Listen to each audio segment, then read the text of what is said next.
Shalom Bapak Ibu dan Saudara, jumpa kembali dalam Efrata Devotion pada pagi hari ini. Mari kita membaca firman Tuhan dari 1 Korintus 2 ayat 6 sampai yang ke-8. Sungguh pun demikian kami memberitakan hikmat di kalangan mereka yang telah matang, yaitu hikmat yang bukan dari dunia ini dan yang bukan dari penguasa-penguasa dunia ini, yaitu penguasa-penguasa yang ditiadakan. Tetapi yang kami beritakan ialah hikmat Allah yang tersembunyi dan rahasia, yang sebelum dunia dijadikan telah disediakan Allah bagi kemuliaan kita. Tidak ada dari penguasa dunia ini yang mengenalnya, sebab sekiranya mereka mengenalnya, mereka tidak menyalibkan Tuhan yang mulia. Kota Korintus adalah sebuah kota yang di dalamnya kaya dengan beragaman budaya dan tradisi. Karena dalam kota Korintus terdapat orang-orang yang berasal dari Roma dan juga orang-orang Yahudi. Bukan hanya itu, kota Korintus ini adalah sebuah kota yang pernah dikuasai oleh bangsa Roma yang menindas habis orang-orang yang ada di dalam kota ini. Maka dari itu, pengajaran-pengajaran yang menyesatkan tidak jarang ditemukan dalam kota Korintus. Terlebih lagi, paham Helenisme yang dianut oleh bangsa Romawi telah menjadi suatu paham yang juga tersebar dalam kota Korintus.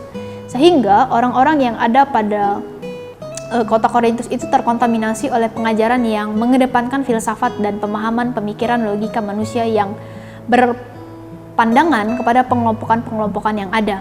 Maka jika kita lihat dalam 1 Korintus 1, bagaimana Rasul Paulus dengan tegas menyatakan bahwa setiap kita yang disebut sebagai orang Kristen tidak berlaku yang namanya pengelompokan-pengelompokan yang dipahami oleh orang-orang kota Korintus pada waktu itu.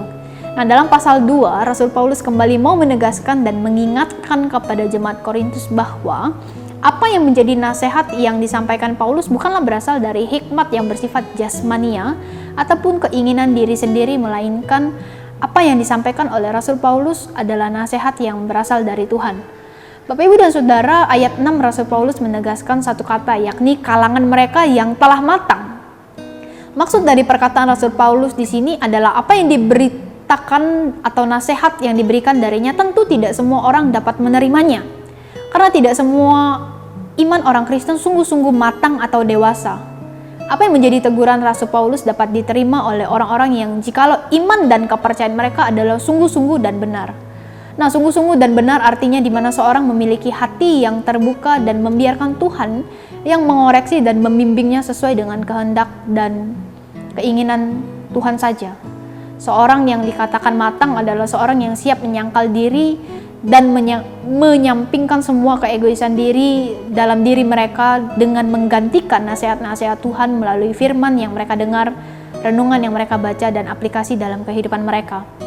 Tujuan Rasul Paulus menuliskan teguran ini kepada jemaat Korintus karena Paulus rindu menjadikan jemaat-jemaat yang ada di Korintus menjadi manusia rohani, bukan lagi hidup dalam kedagingan atau manusia jasmani. Rasul Paulus ingin menegaskan kepada mereka bahwa bukan karena intelektual dan kehebatan mereka sehingga mereka dapat hidup sampai pada saat ini, melainkan hidup adalah suatu pemberian yang hanya dari Tuhan.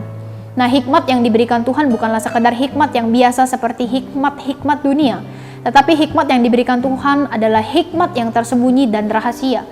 Artinya, sesuatu yang telah disediakan Tuhan jauh sebelumnya, bahkan Paulus mengatakan sebelum dunia dijadikan. Hikmat yang dimaksud adalah kabar baik atau Injil, keselamatan yang telah Tuhan sediakan bagi setiap orang yang beriman.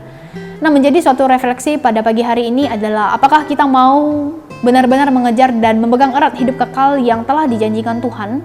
Apakah kita siap untuk memberitakan kabar baik ini kepada orang-orang yang ada di sekitar kita? Mungkin secara sisi kedagingan sulit sekali untuk dapat bertahan sampai dengan hari ini.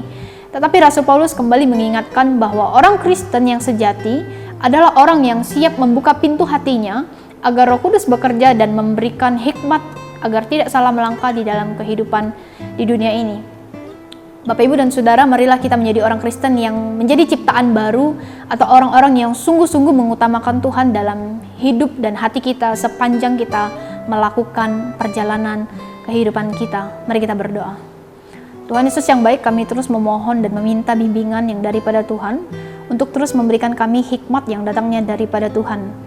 Ampuni kami jika kami selama ini mungkin menggunakan hikmat-hikmat manusia kami tanpa memikirkan hikmat yang datangnya daripada Tuhan.